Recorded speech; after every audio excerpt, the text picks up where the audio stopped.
ஆதாமை உருவாக்கி அந்த பொம்மைக்கு ஊதி ஜீவனை கொடுக்கிறார். அப்போ நல்ல கவனிங்க, அந்த ஜீவன் அவனுக்குள்ள வந்ததுன்னா யாருடைய ஜீவன் வந்தது? யாருடைய ஜீவன் வந்தது? நீங்க இதை கொஞ்சம் புரிஞ்சுனே வாங்க.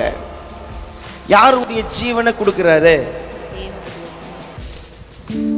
மண்ணை உருவாக்கினாரு, ஆண்டவர் ஊதுறாரு, ஜீவ சுவாசம் வருது. அப்ப தன் ஜீவனை உள்ள அனுப்புறாருன்னா எனக்குள் இருக்கிறத அவனுக்குள்ள செலுத்துற.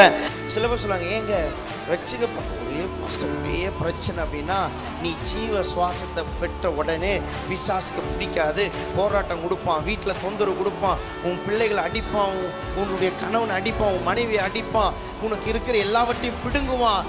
ஆனாலும் நீ உறுதியாய் நிற்பாயானால் கர்த்தர் எல்லாவற்றுக்கும் மேலாக உன்னை ஆண்டவர் உயர்த்த வல்லவராய் இருப்பார்.